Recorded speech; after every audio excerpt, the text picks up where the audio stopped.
ठिका श्रमिक मानक आंदोलन प्रत्याहृत श्रमिक मानक केवल प्रतिश्रुति दे मनाइबा चेष्टा करुछि नाल्को। केवल समय नहीं नाल्को श्रमिक मानक करुछि प्रतारणा। दाबीगुड़िक यथार्थ थिले मध्य राजनैतिक कारण मध्य छंदी होउछन्ते निरीह श्रमिक। आगामी 3 मास मध्य साधारण निर्वाचन थिबा बेले ठीक 3 मास पई समय नेबा केते यथार्थ चिंता करंतु श्रमिक समाज।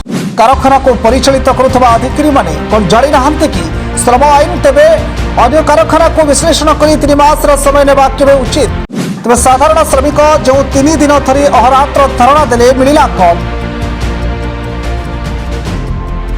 अनुगुल जिला बरपाड़ ब्लॉक अंतर्गत नवरत्न कारखाना नाल्कोरे 3 दिन हेब नाल्को ठिका श्रमिक समन्वय समिति द्वारा विभिन्न दाबीगुड़िक पूरण पर जो आंदोलन चलुला ताको नाल्को प्रशासन गुरुतर सह नहीं और जो दाबीगुड़िक ठिका श्रमिक मानक द्वारा उपस्थापित कर पूरण पर प्रतिश्रुति देछि किंतु एगुड़िकर सठिक तर्जमा और अन्य कारखाना गुड़िकर श्रमिक मानक दिया सुविधा सुजोग को देखि कार्यकारी को लिखित प्रतिश्रुति मिली।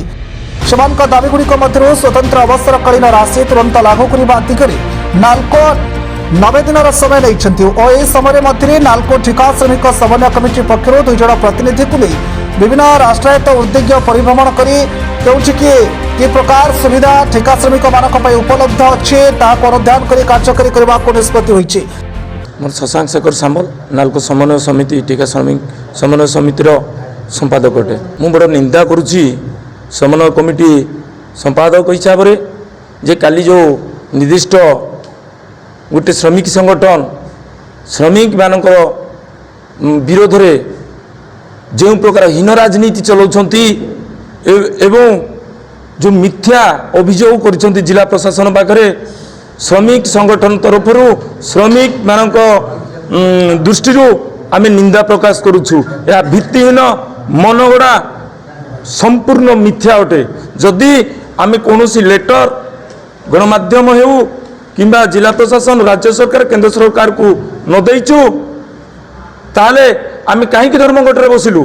आमको तो जिला प्रशासन जदि अलिगाली आम करूँ जिला प्रशासन कहीं आम अरेस्ट कलानी से जो प्रकार जिला प्रशासन पाखे दस्तावेज दे अभियोग कर मिथ्या। आम कौन श्रमिक भाई भौणी मानू अटकई ना कि रास्ता रोक करना कि बलपूर्वक रखिना कई जन व्यक्ति आम ना थाना अभियोग कर खाली आम वीडियो माध्यम गणमाध्यम थ्रो रे केंद्र सरकार राज्य सरकार जिला प्रशासन को अवगत करैथिलु।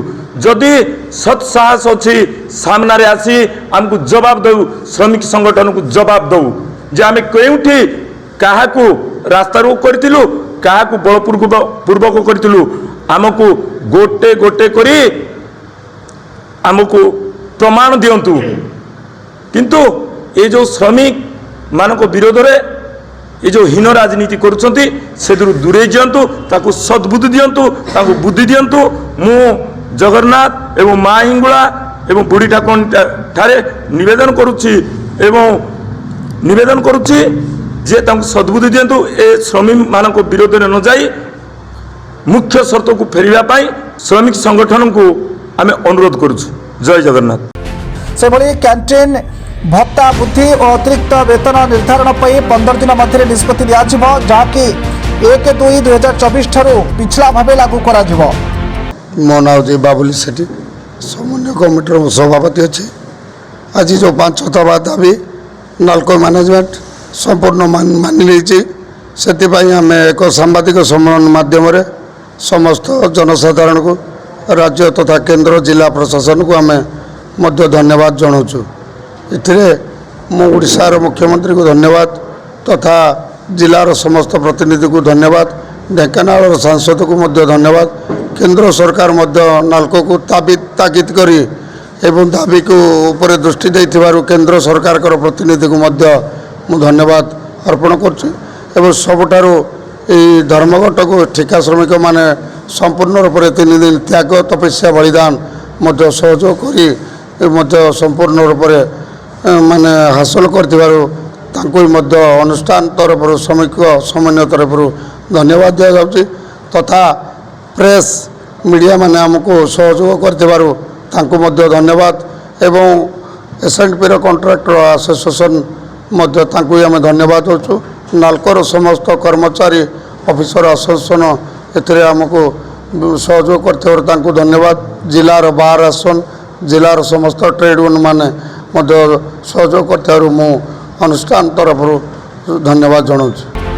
ସ୍ଥାୟୀ କର୍ମଚାରୀଙ୍କୁ ମିଳୁଥିବା ସୁରକ୍ଷା ଉପକରଣର ପରି ଠିକା ଶ୍ରମିକମାନଙ୍କୁ ସେହିମାନର ସୁରକ୍ଷା ସାମଗ୍ରୀ ଯୋଗାଇ ଦେବା ପାଇଁ ଠିକାଦାରଙ୍କ କାର୍ଯ୍ୟାଦେଶରେ ଉଲ୍ଲେଖ କରାଯିବ ଓ ନାଲ୍କୋ ତରଫରୁ ଏହାର ମାନ ଯାଞ୍ଚ ହେବ। ନାଲ୍କୋ ପକ୍ଷରୁ ଗିଫ୍ଟ ବାବଦକୁ ମିଳୁଥିବା ପ୍ରାପ୍ୟକୁ ଚଳିତ ମାସ 20/2/2024 ସୁଦ୍ଧା ଠିକା ଶ୍ରମିକମାନଙ୍କୁ ଦିଆଯିବ ଏବଂ ଅନ୍ୟ ସମସ୍ତ ଦାବିଗୁଡ଼ିକ କମିଟି ନିଷ୍ପତ୍ତି ପରେ କାର୍ଯ୍ୟକାରୀ ହେବାକୁ ଲିଖିତ ଆକାରରେ କୁହାଯାଇଛି। ତେବେ ଆସନ୍ତୁ ଶୁଣିବା କ'ଣ କହୁଛନ୍ତି ଆନ୍ଦୋଳନ କରିଥିବା ଶ୍ରମିକ ନେତା। ଅନୁଗୁଳରୁ ନିହାରଞ୍ଜନ ପଟ୍ଟନାୟକଙ୍କ report, dreams rider news.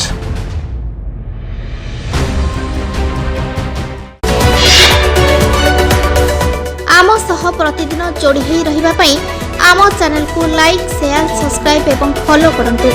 Dreams rider ସବୁ ସମୟରେ ଆପଣଙ୍କ ସେବାରେ।